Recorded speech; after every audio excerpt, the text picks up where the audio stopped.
If Chris Carson is active this weekend, are you comfortable plugging him into your starting lineup? That and so much more on tonight's episode of the Mailbag Show. Vic, I'm going to throw it to you first. Let's say hypothetically, Chris Ooh. Carson is cleared to play. Are you plugging him in?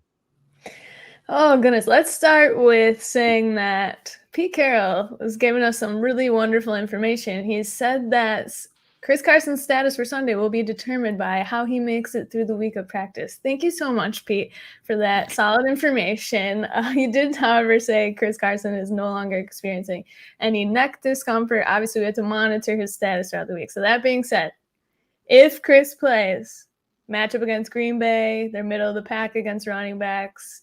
Russell Wilson is just coming back like, oh my goodness, how did he come back so fast? He's ready to go. He's ready to play. That being said, this isn't just an ankle roll, a groin injury. This is a scary injury to the point where we were discussing how is this going to affect Chris Carson long term if you have him on a dynasty roster, etc.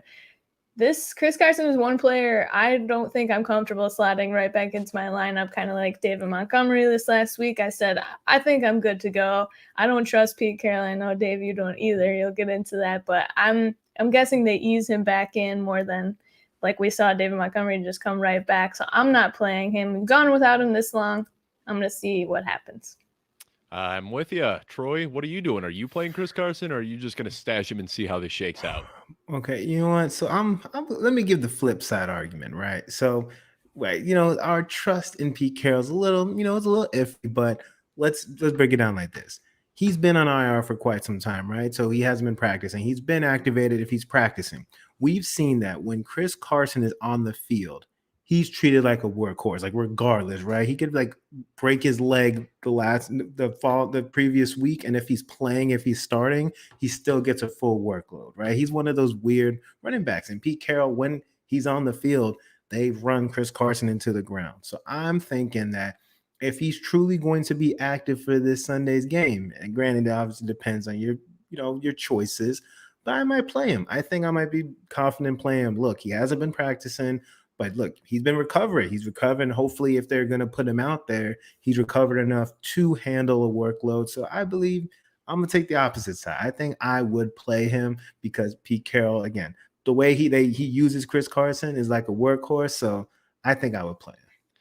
All right. So I guess that leaves me as the deciding one since you guys are split here. First of all, I just want to preface this by saying that I don't think he's going to play. He returned to practice, and then that opens up that 28 one-day window for him for the team to determine if he's ready to play or not. And I don't think he's going to. But something else that I noticed is, Troy, last year you are 100% right that Carson was a workhorse. But what we saw early in this season is that every single week, it looked like Alex Collins was getting a bigger and bigger piece of that pie. So when you break it down by the week 1, Chris Carson saw 78% of the snaps, week 2, 63, week 3, 43. And in each of those weeks, Alex Collins also saw increased snaps. So I'm starting to wonder if maybe they said, Chris Carson has just been banged up for 3 years straight. Maybe we start to pull back from a little bit. So we know that Pete Carroll loves Chris Carson when he's healthy, but I would be a little bit concerned that there might be a committee at least in his first game back. We'll kind of see how it goes, but I would not be comfortable starting him this week, just knowing that he's got this neck injury and not being quite sure how that is going to linger. Anyway, want to thank anybody for tuning in to the Football Guys Mailbag Show. I am joined, as always, with Vic and Troy, and we are here to answer all of your questions. We'll start the show off going through all the submitted questions, and then we will get to the chat. So start dropping those questions in there, and we usually spend the last 20 to 30 minutes of the show covering those. If you haven't already, be sure to subscribe to the YouTube page at youtube.com/footballguys so you can see this, the DFS Power Grid, the Audible, all of the shows that Football Guys has to offer, including our short videos, which are coming out almost every single day of the week now. We've got a ton of great questions to get into tonight, but before we do that, Vic, why don't you let everyone know a little bit about our sponsor? Oh, I got this. Don't worry, Right. Dave. Okay. Yeah, I got it. So if you love fantasy football, then listen up. You have to join this NFL season's hottest and easiest daily contest. You can flex on the competition in FanUp's daily Flex Ball contest to win cash in the hottest brand prizes. It combines the best of redraft and best ball formats. There's no salary caps, drafts, waivers. FanUp allows you to pick a new team daily and stack your roster however you like. You can take on your friends every week, so sign up right now. Enter before Thursday night football, Sunday games, or Monday night football each week to win FanUp bonus prizes from Fanatics. Download the FanUp app now in Apple app stores or go to fanup.app. Just be fans. Thank you very much for that, Troy. Now let's go ahead and dive right in. And we are talking about more, wouldn't you guess it, running back injuries, because that has just been the theme of this season and last year. I mean, it's just running backs get hurt. That's what happens. And we got Eagle Dan FF on Twitter asking us, with CEH, Clyde Edwards-Helaire, and David Montgomery returning to action, is it time to abandon Khalil Herbert and Darrell Williams? And if so, who do I replace them with? Troy, start us off here. Are Khalil Herbert and Darrell Williams just things of the past at this point? I have more faith in Khalil Herbert being a thing going forward than Darrell Williams being a thing going forward. I say that you don't have to necessarily drop them if you don't have to. Granted, and it all depends on your bench size, right? So if you have to make a waiver wire move, then yeah, you can drop them. But I would hold off. I believe the Bears have really liked what they've seen from Herbert. I know last week's game, maybe it's because Monty T was coming back for his first game, but I think it's going to be a little bit of a split. So I would want to hold on to Herbert as long as I can, but it depends. But in terms of replacing him, the only person I could think of you replacing with is maybe someone like maybe Eno Benjamin, because, Chase Edmonds, he's going to be out for a while, and we saw Eno get a lot of run. And Eno's probably going to fill that Chase Edmonds role. So that might be somebody. But other than that, he's going to be your handcuff. And well, as we're approaching, we still have a couple of weeks, but the fantasy playoffs are coming. And look, Monty, there's a chance that he could get re-injured. So you might want to keep Herbert on your roster. So I wouldn't drop him if you don't have to. But again, it really depends on your bench size and what's out there. Victoria, what are you thinking? Are you still holding on to these guys, or what's the plan with Khalil Herbert and Darrell Williams now? I'm in a similar camp as Troy. I guess we've seen both of these guys fill in and take that role right into their hands, and they did well with it, both Darrell Williams and Khalil Herbert. So you already know they can handle the workload. They're great backups to have on your bench. So if you are going to drop them for someone like this week, I dropped Herbert for Alexander Mattison, given the news and just the fact that I couldn't believe Mattison was still on the waiver wire, because when he filled in for Cook previously, he was awesome. So Dalvin Cook. Couldn't tell them apart. Exactly. He did better. I mean, Cook's kind of been disappointing so far this season, but I digress. But Matt Nagy said before David Montgomery was activated off IR that David would see the bulk of the carries again, despite this emergence of Khalil Herbert. And we thought, okay, tough to trust Matt Nagy with anything, but he came out. Monty had 13 carries for 63 yards on Monday. Herbert, 4 carries for 13 yards. So Monty was effective. And so I guess I'm with Troy and not dropping them unless I feel there is someone much more worth it on the waiver wire. Same with Williams. However, CEH is designated eligible to return from IR, so they have a few weeks to do that, but he may be ready as early as this week. I guess my rule is I saw Montgomery play on Monday. I had Herbert. I saw Monty take the bulk of the carries. I felt okay dropping Herbert. I'm not okay dropping Williams quite yet until I see how things play out this week or next, if CEH is activated. And, I kind of joke about this because every time a starting running back goes down, the backup steps in. And if the backup does well, there's always this narrative that he's done well enough that he should carve out a chunk of the role. And that never happens. Like last year with Mike Davis, we were like, well, surely Mike Davis and CMC will split care. Nope. CMC came right back in and saw 98% of the snaps.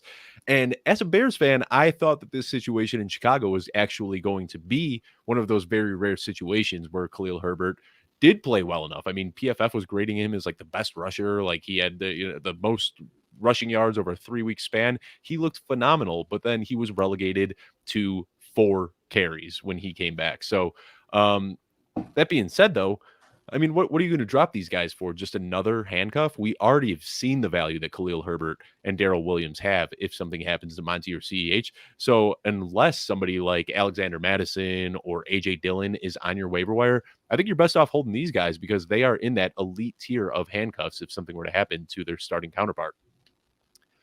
We'll go to the next one, and this is from our friend Abe. Abe, thank you for watching the show. We appreciate the questions coming in every single week, and he is asking, can Justin Fields be a legit QB2 for the rest of the season? Would you prefer him over Teddy Bridgewater or Matt Ryan?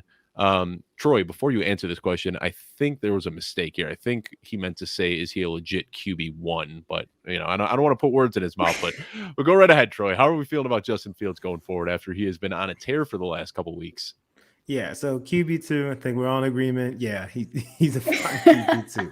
But in terms of QB1, I'll say that I'm not 100% sold yet. Like, does he have a possibility? I think he's a QB2 with QB1 upside. I think that's the best way to describe him, right? So he performed. So last week he definitely impressed me towards the fourth quarter, right? Because he was struggling at first, so he didn't look great. But then as the game went on, he looked better and more confident against a really tough defense.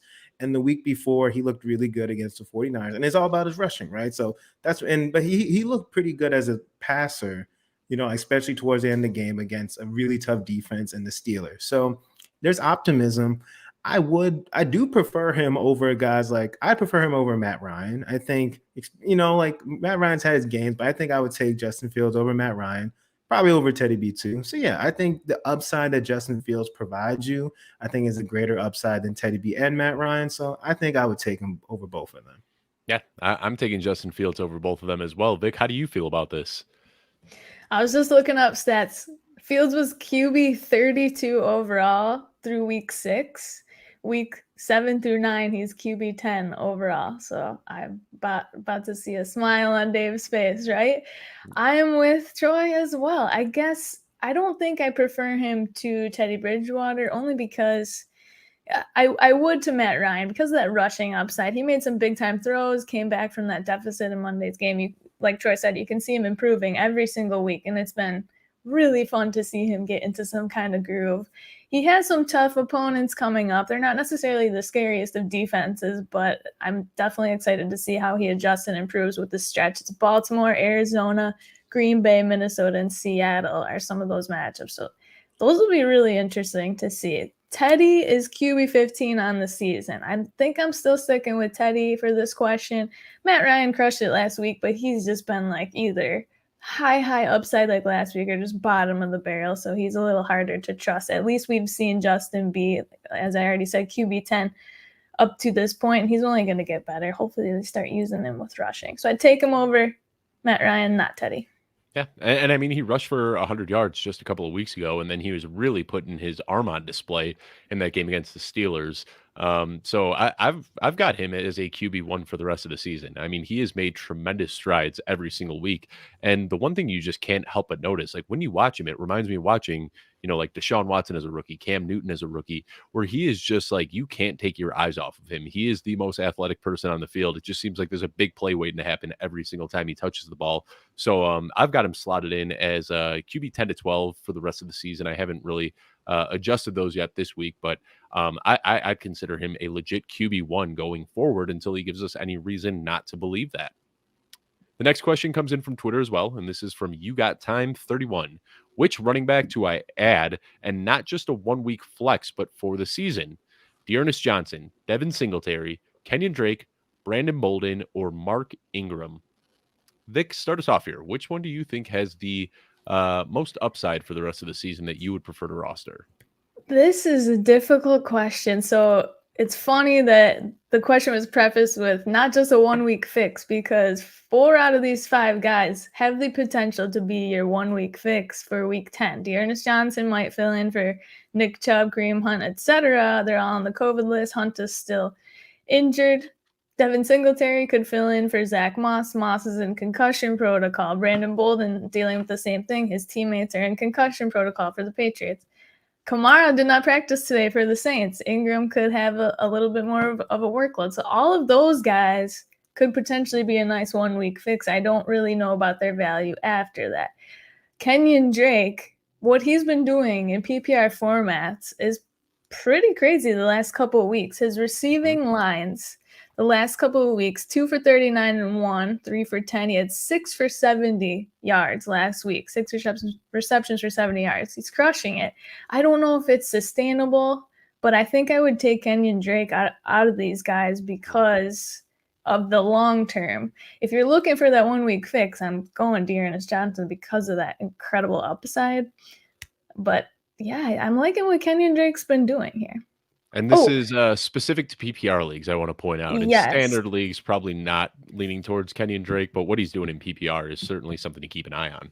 Yes, one more guy that wasn't on this list that I thought of, to keep your eyes on Jordan Howard. His usage the last 2 weeks has been wild. They just signed him to the active roster. He had 12 rushes for 57 yards and 2 touchdowns, 17 for 71, and watched 1 touchdown last week. I mean, they're putting their trust in Jordan Howard over Gainwell or Boston Scott. So he's another to look for if you're looking for a fill-in. I could talk about Jordan Howard for a full hour easily. I don't understand what happened. I mean, this guy proved that he is a very capable running back in the NFL. Back-to-back 1,000-yard seasons with the Chicago Bears. Took on a workhorse role. He was catching passes. He was doing everything you want to see. He was a great pass blocker. I mean, he was just a very well-rounded running back. And then he went to Miami. He took on this like weird goal line role. Or I'm sorry, he went to Philly right after that. And but it's just like he hasn't really had an opportunity since. I don't really understand what's going on with Jordan Howard. But back to the question, Troy, out of this bunch, who do you want for the rest of the season? Give me Kenyon Drake. I mean, for the same reasons that Vic said, but also he's actually RB12 since week 7, which was surprising to me. So yeah, last week he had 17% target share. And it's weird because this is how I expected him to be utilized when they signed him, right? Given the contract. And I thought that's the reason they brought him in. Under John Gruden, they weren't utilizing him like this. But ever since the coaching change, they've been making it a priority to actually use him in the offense. Shocking, but clearly it's been effective. So to me, he's one of the very few with standalone value in this group. And like, yeah, Mark Ingram has looked good, but the problem is it's the volume, right? The volume is a question to me. So that's the only reason I'm not going Mark Ingram. But yeah, Kenyon Drake, from what we've seen, it should continue, right? Like it's been working. And yeah, I'm going to go with Drake on this one. Yeah, in half PPR and PPR, I fully agree with you. I'll just make the argument for Dearness Johnson if you're in a standard league for whatever reason. He should get some decent run this week, and then we saw what his upside was a few weeks ago when he gets the lead back role. So if anything happens to Nick Chubb, if he misses games, Dearness Johnson definitely has the highest weekly upside. He's a guy that I don't think should be on the waiver wire in any leagues. He should be stashed in the same way that Alexander Madison, AJ Dillon, and the other elite handcuffs that we discussed should be stashed as well. All right, we've got another question in from Abe, and he's saying, how much did week 9 break your soul? Will I ever be able to trust again? This was a weird week full of upsets and, just high-end fantasy players just laying absolute duds. Victoria, as the Buffalo Bills fan, why don't you start us off here? How are you feeling after week 9? I really think I need one more business day before I discuss the Buffalo Bills' future performance. I'm still kind of reeling. Josh Allen had a game. He had a sack. He had an interception. He had a fumble recovery. Josh Allen played pretty darn well that game. Yeah, Josh Allen. Yeah. Right. Oh, it was just so bad. Just all around. I don't know if anyone took a look at week 9 scores in your leagues and you're just like 90 points. My cousin scored 54 points total in a full PPR league. It was disgusting. So here's the thing. We just got to get back on that horse, get back on the bike, y'all. Let's hope that this week is nothing like last week. We want these offenses firing. I'm sure all the defensive-minded IDP lovers were having a blast last week, but I don't play that format, so I was not having a good time. I'm ready to just keep it rolling this week. You know who did have a good week 9? That one person. There's got to be at least one person in the world that started Malik Turner, right? Like somebody picked him up in a 30-team dynasty league and was just like, I don't even know who this guy is, but go get him, Malik. And then he ended up finishing as the wide receiver 4 on the week. Like you've got to be kidding me. This is a weird one. Troy, what are your insights to last week? So my insights of last week, like week 9 was bad, but let's be honest, most fantasy weeks are unpredictable, right? So it's not just regulated to week 9, but yeah, week 9 was specifically bad. But to add to the Josh Allen thing, it was his first game without a rushing touchdown or a passing touchdown, I believe, since week 4 of last year. So that doesn't happen very often. So again, there's a lot of outliers. Unfortunately, there are a lot of outliers. We should expect, don't don't read too much into it. Kind of brush it off, move on, get back to your process, get back to your normal strategies, and play your studs. It's not like you're going to sit Josh Allen for Trevor Siemian, because Trevor Siemian, because look, Trevor Siemian outscored him, so I'm saying, so it's like, don't freak out too much, just stick to your guns, play him. He's going to be just fine. He gets the Jets this week. Yep. Trust the process. You can't win them all. On to the next one. This question comes in from Twitter as well. Who are your top 3 waiver pickups, regardless of position? So do we want to do 3 waiver picks each, or do we each want to give one and, round out to a nice 3 total? How do we want to do let's each give, we could give 3. Because maybe we'll say a name that maybe the other one hasn't mentioned. I'll start with mine. Devonta Freeman. Devonta Freeman is still available in a ton of leagues. He has seen an uptick in snaps for 4 consecutive weeks now. And I understand that Latavius Murray is going to come back at some point. But when you look at that dusty trio of running backs in Baltimore, you got Devonta Freeman, Latavius Murray, and Le'Veon Bell. Believe it or not, Devonta Freeman is the youngest of all of them. He's getting red zone work. He's getting passing down work. I understand this is an ugly backfield in Baltimore, but I think that Devonta Freeman can kind of take on, put up some numbers like we got from Gus Edwards last year, who was just consistently an RB2. That's kind of what I'm expecting from Devonta Freeman. So if he's available, pick him up. Who do you got? So I'm gonna agree with you, because Devonta Freeman last week, he saw season highs in snap share and opportunity share. So that's a good call there. It gotta be Pat Freiermuth, man. Pat Freiermuth. I don't know what his is Luth. I don't know what his ownership now is after, the waiver wire run, but if he happens to be in your league, go get him, because he's clearly being used mainly as a red zone threat, right? He's getting involved, in the offense, but Ben is looking to him in the end zone. And it's funny because last season, we saw that from Eric Ebron. The Steelers value that tight end position, and they consistently look for that tight end position, especially in the end zone. So, and Chicago was really good against tight ends on the season. I believe there was like second best before Monday night's game. So the fact that Freiermuth had 2 touchdowns, and he's performing his rookie year, so that's also extremely encouraging. So I think he's somebody I would highly recommend you getting. Vic, who's your top waiver wire pickup? I love those. I had Pat Freiermuth and Dan Arnold too as a tight end pickup if he's still there. He's been seeing, I think he has had 17 targets the last 2 weeks, which you want that for the tight end position is just sad. So if you're getting a guy with that many targets over the last couple weeks, probably going to get a solid stat line. I like also Donovan Peoples-Jones as well. I would go for him with OBJ out. He was a hot pickup this week.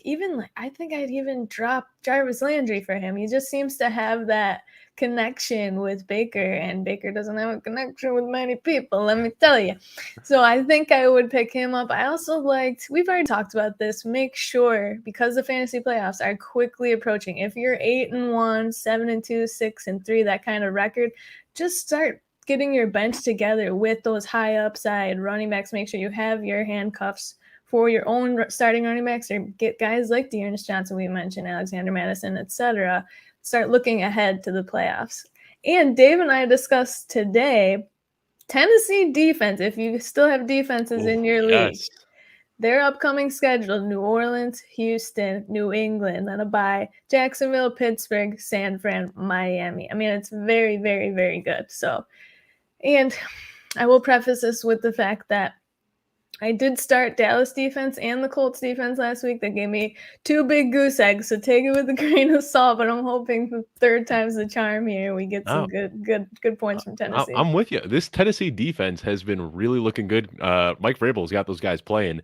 I just want to add on to Donovan Peoples-Jones. I just did a video that actually came out on the Footballguys YouTube channel this morning. Yes. But basically, what I kind of looked into is that Kevin Stefanski, he doesn't really like just feeding one guy. We've seen that even when you go back to his days in Minnesota. He was splitting targets up between Stephon Diggs and Adam Thielen pretty evenly. And that's the same thing here, but every receiver kind of has their role. And Odell Beckham Jr., Donovan Peoples-Jones, and Anthony Schwartz all rank top 20 in yards average depth of target. So all three of those guys were getting downfield quite a bit, but Odell had the least of all of them because he was still running some, out routes and slants and curls here and there. So I think now that with Odell gone, I think Anthony Schwartz kind of steps into that Donovan Peoples-Jones role of being just a downfield guy. He ran a 4.27 at his pro day.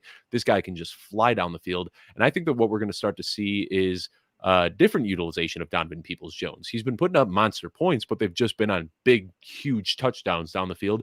I think that we start to see him get a little bit more involved in the offense, diversify his route tree a little bit. So I think that even what we've seen, we might not see better fantasy football numbers, but I think we're going to see more consistent production going forward with Donovan Peoples-Jones because he is a very, very good football player. And just reading the tea leaves here a little bit, I think their decision to let Odell Beckham Jr. walk had something to do with faith in DPJ. So I agree with that one. I think that's a great call out, and he should be picked up as well. Before we go on to the next question, Troy, Vic, anybody else you wanted to go over that you should be picking up? Benjamin. I mentioned him earlier, but he's going to slot into the Chase Edmonds role. He's going to be out for a couple weeks. I think, Benjamin, he's somebody who should be a solid flex play for you until further notice. Can't we just give Rondale Moore Chase Edmonds' role? Like, please. I would love that. Why can't they just give Rondale Moore all these touches? It makes so much sense. Please. It does. Cliff, if you're watching this show, just give Rondale Moore some extra touches this week. We're all waiting for it. Right. We got a question here from Kevin, our friend on Twitter at FFGrinder, and he's saying, what side of the trade do you want?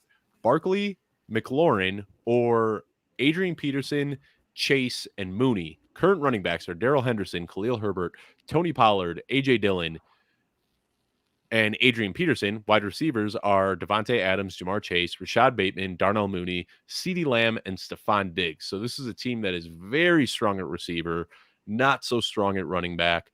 Back to it. We've got Saquon Barkley and Terry McLaurin for Adrian Peterson, Jamar Chase, and Darnell Mooney. Troy, lot to unload here, but what side are you taking? Barkley side. To me, it was very, again, the running backs. Look, you need the Barkley side makes more sense for you, in my opinion. Just go for the Barkley side. Yeah, might be a little bit more value on the Chase side, but you need an RB1, man. And I think Barkley is going to step right into that very, very nicely for your team. So we're all in agreement here that the Barkley McLaurin side. Yes, I'm sorry I laughed a little when you said you're weak, you're strong at wide receiver, you're weak at running back. I forgot who it was. I think it was someone on Twitter did that video. Was it CD Carter that he did, like, making fun of zero running back strategy? I really like your wide receivers. Yeah, it's CD Carter. You're very weak at running back. I mean, this looks like, though, if you're going to do zero running back, this is the way you do it. I mean, you smash with Devontae Adams, Jamar Chase. You got all those Henderson. guys. He got lucky with Henderson. Yeah, and Henderson, who knows? I mean, maybe this is a dynasty league where you got him for cheap. I mean, early in the offseason, before Akers went down, I was getting Henderson in the 7th, 8th, 9th round. So, and that's what you're hoping for if you're doing zero wide receiver, that some of those late high upside guys that you pick are going to end up stepping into a starting role. So, assuming that's what you did here, it's a good team, Kevin. Sorry if I poked fun at your running backs a little bit. All right, next question in here from Bryce Schmidt 7 on Twitter, and Bryce is asking us, what is the trade market for Travis Kelce in a 10-team standard league? I'm looking to acquire a running back. So we're going to assume that this is redraft, 10-team. If you've got Travis Kelce, what are some running back names that you would be expecting in return? This is so tough, but I will preface this with, it's good that Kelce had a bounce back game. He had that horrendous game a couple weeks ago, bounce right back. So with that and his name value, you should be able to get a fairly valuable running back still because of that. People are still looking at Kelce as the tight end one, and he's still likely will finish the year as that. I don't know. What do you guys think? Aaron Jones popped into my head. I don't know if that's too high. I mean, he's kind of been, somebody might sell him on the low, like on the cheap, because he's been kind of disappointing, no? Too high? This is tough because I feel like the two positions that, I focus on most in fantasy are tight end and running back. So if I'm giving up, like, it's really tough for me to kind of gauge this, but I think Aaron Jones is a pretty solid call out there. I think that's kind of the tier that you're looking for, at least. Would Like I don't think you're getting, McCaffrey or Jonathan Taylor or anything like that. So like Cook, Aaron Jones, Zeke Mixon, like those Yeah. kind of guys. Henderson. I think Henderson's like falls into that range for me. See, He's had a couple down weeks. He's losing some snaps to Sony. So, I mean, I don't disagree with you. I think that a lot of people are valuing Henderson differently right now, but I'd be a little nervous about giving up Kelsey for Henderson. Yeah, and he might be fighting back from injury a little bit too, but I think when he was rolling, that would have been a fair trade. Let me throw another one out there. Alvin Kamara. No, I'm keeping Kamara. Yeah, their offense will likely regress in general. So, like, if someone wants to give me Kamara for Mike Kelsey, I'll do it.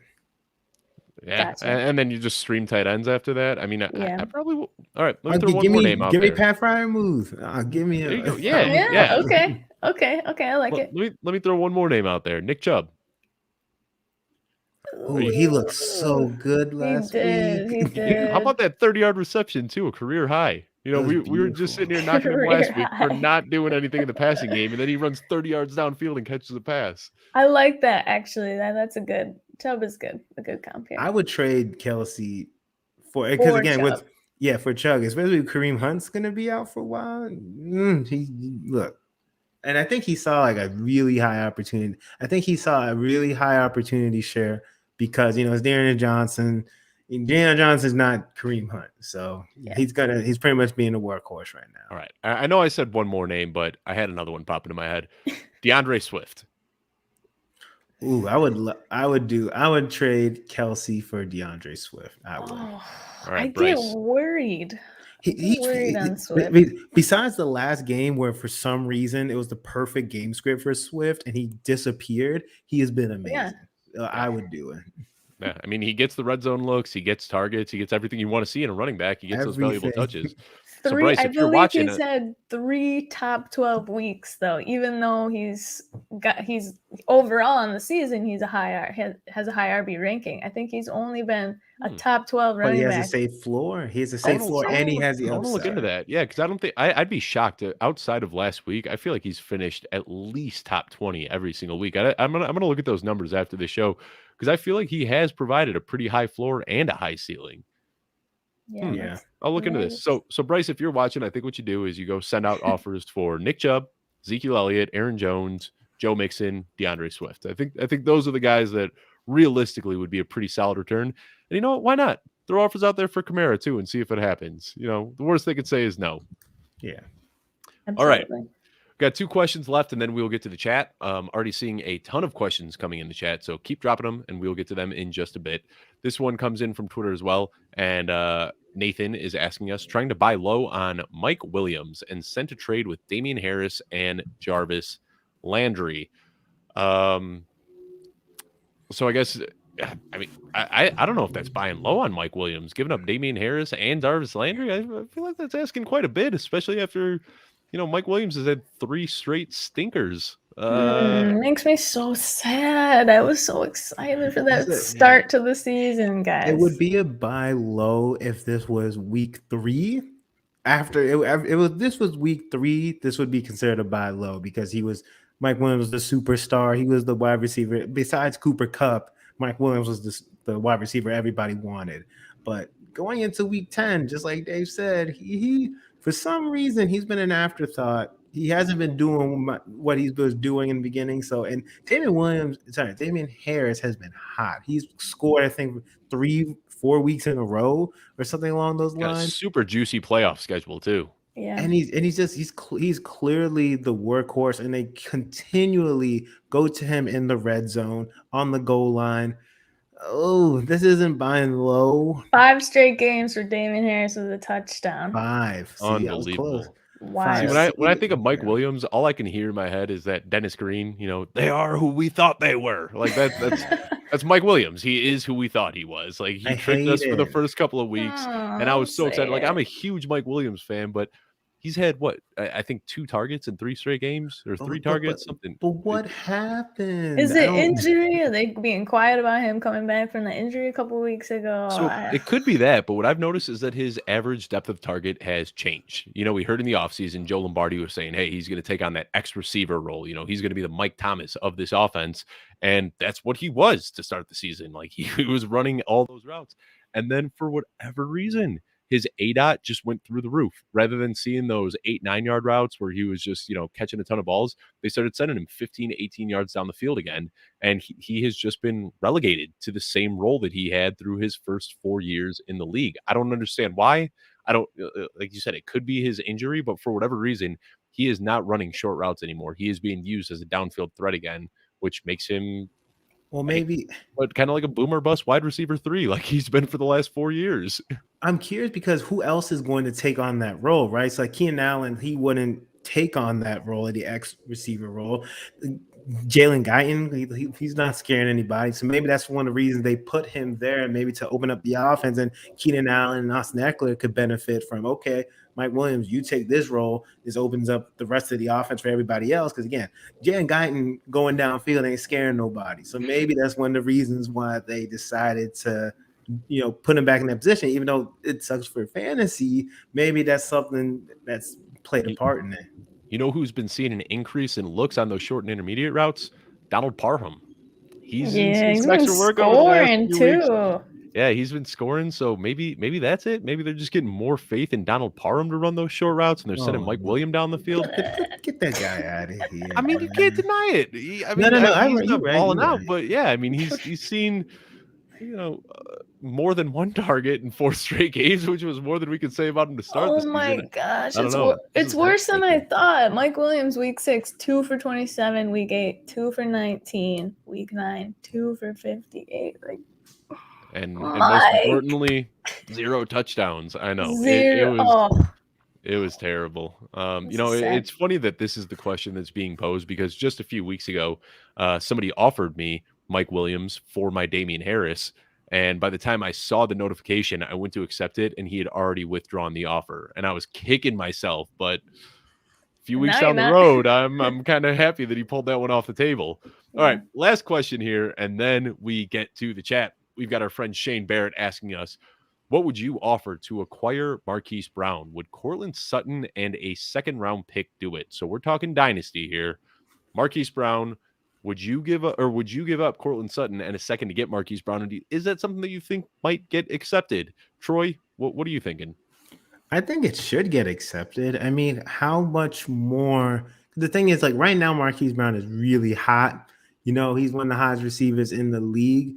But to me, Courtland Sutton in a second is a very fair price, right? Because I don't really want to give up a first for him because, again, Rashad Bateman's in his rookie year. Next season, Rashad Bateman could command a higher target share. We don't know what it's going to look like. And Mark Andrews is still a factor. So to me, Courtland Sutton as a second is a fair offer. If I had Marquise Brown, again, it really depends on what my team, if I'm a contender versus a rebuild. But I don't know if I would give Marquise Brown up for that, but at least I wouldn't just completely delete the trade and pretend like it didn't existed if I got this.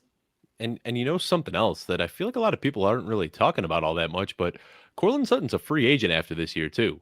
And, the thing that's really been holding him back is splitting with Jerry Jeudy and Noah Fant and Albert O and all these other guys on the offense. There's a good chance that Courtland Sutton, he's got the build, he's got all of the metrics that people want in their wide receiver 1. He might go out and get a huge, $60, $80 million payday this offseason and become the team's wide receiver 1. So, I'm a big believer in Courtland Sutton. I don't know if I would do that necessarily. I mean, I'm kind of viewing Marquise Brown and Courtland Sutton pretty close to each other when it comes to dynasty rankings. So I'm not too crazy about that deal. Vic, what do you think?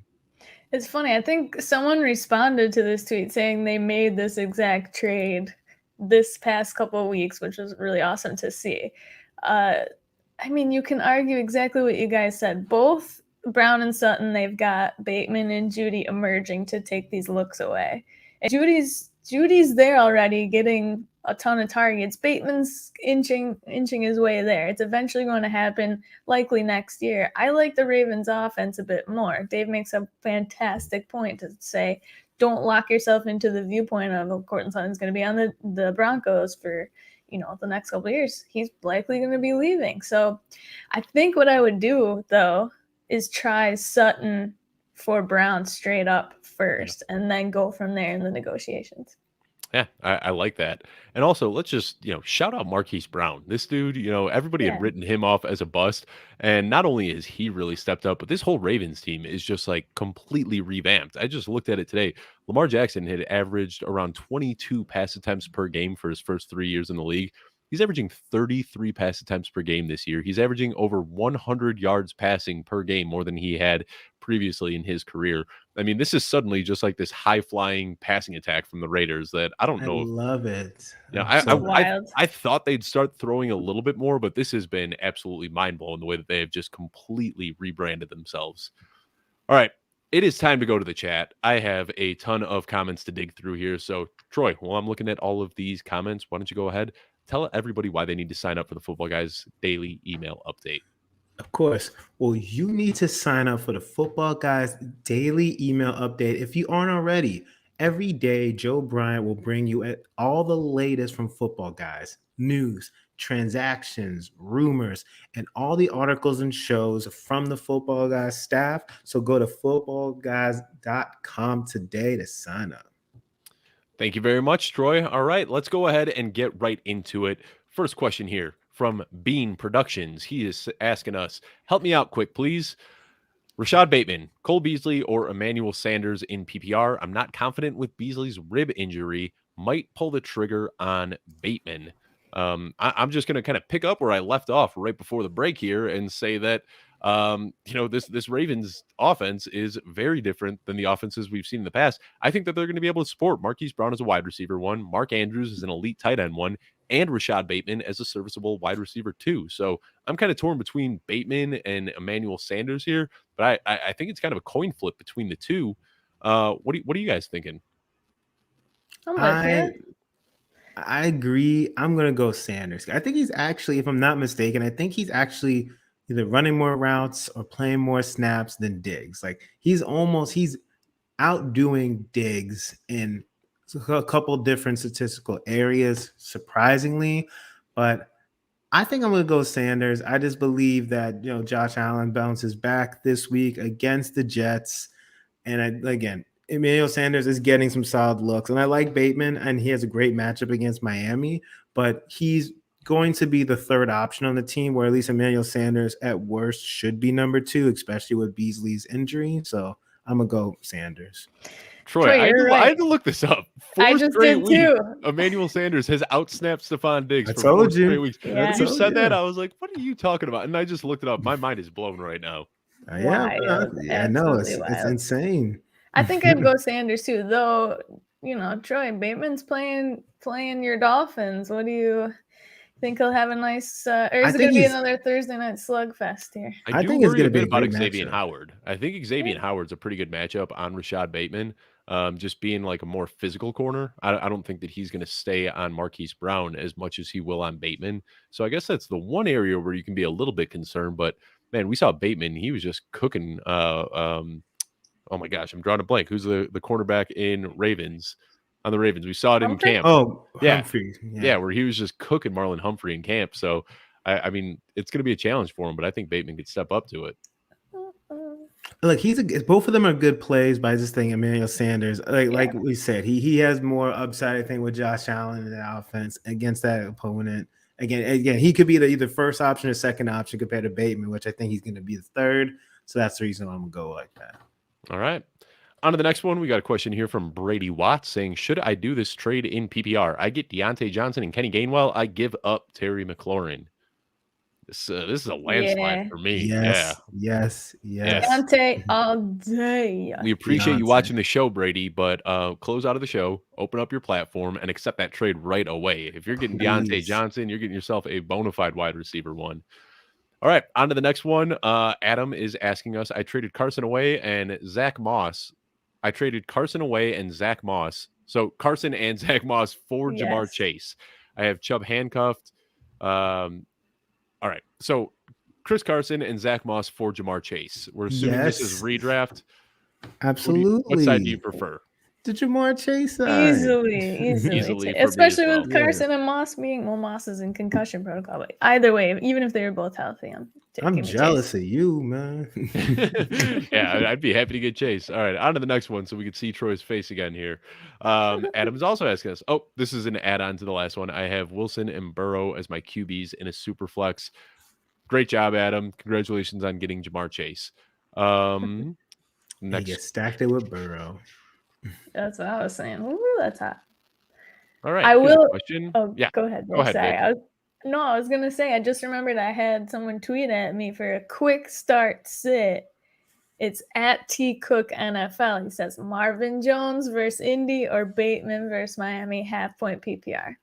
Bateman, not even close. That's what I said too. Bateman. Yeah, I'll go Bateman. I don't trust anybody on the Jaguars. I'll go Bateman too. Yeah. All right, cool. I just want to get that answered. I told him we would throw it up. Thank you for killing that dead air space. We needed something there, Vic. I appreciate it. All right, and now we got a question from Steve Ice on YouTube asking us, would you go Mooney, Hilton, and Chenault off waiver wire and drop Van Jefferson? Okay. So get Chenault. Chenault needs to live in the waiver wire forever, at least for the rest of this season. So don't look at him. Mooney, I still think Mooney, I think, is the one that I would choose. If you're going to drop Van Jefferson, anyone, it would be him. Otherwise, just keep Van Jefferson. Agreed. Yeah, I'm going with Mooney here. That being said, Van Jefferson is on the field for almost every single snap on one of the most prolific pass offenses in the NFL. That being said, Darnell Mooney is developing a great rapport with Justin Fields. He is firmly the wide receiver one on the Chicago Bears. I mean, who saw that coming in the offseason? It is absolutely crazy. Looking for the I just want to know, man, like that A-Rob's downfall is one of the biggest tragedies of all this season, and it hurts me. He's on my waiver wire right now, and I don't want to look at him because it's just sad. Yeah.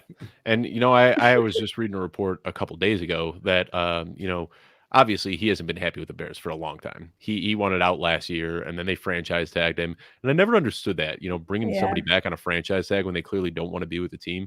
But I think that mentally he just hasn't been there. And this report was saying that, like, every day after practice, after camp, Darnell Mooney and Justin Fields were just working together, getting in reps, building that connection. And I guess Allen Robinson just wasn't putting in that extra work with. He was like, I'm going home. Yeah. You guys are giving me $18 million to be on this terrible team. All right, I'm gonna go order my Grubhub and get out of here. I want some Grubhub now. We got a trade question here. Dribble God is asking us, James Robinson, Mark Andrews, and Stephon Diggs for Kelsey and Devontae. I'm taking the Kelsey and Devontae side very easily here. Yeah. Congrats, Dribble God. It's a fair. Yo, get Chef out of here. Can we block him? So we got our good friend Chef in the chat asking, where is Troy's mustache? Troy, I'm not. You rocked it with confidence last year. Last year, I did not rock it with confidence. It's funny. I cried. I cried myself to sleep. I'm not rocking a mustache. I'm sorry, y'all disappointed. Just enjoy the beer. And you know what? You can still donate. Nice. You can still donate to the cause if you don't have a mustache. I already donated. It's cool. No, I'm just saying in general. Put that out there. You don't know if Troy didn't donate yet. You don't know. Everyone else donate. We'll see. Troy actually is going to be on the Potathon at the end of the month, so maybe we'll get him to shave. We'll see. No. It's not happening. All right. It's not going to happen. Anyway, I want to thank everybody so much for tuning into another episode of the Footballguys Mailbag Show. If you're into shows like this, you are probably a pretty serious fantasy football player. So you need to get yourself a Footballguys premium membership, whether it's redraft, dynasty, DFS, it doesn't matter. We have got you covered. Go to Footballguys and click on the orange button in the top right corner to sign up so we can do the work and you can do the winning. Thank you for tuning in once again to the Mailbag Show. You can find us live every Wednesday at 7:30 p.m. Eastern. Be sure to subscribe to the Footballguys YouTube page at youtube.com/footballguys, where you can find all of our shows and all of our short videos. Thank you so much for tuning in, and we will catch you next week.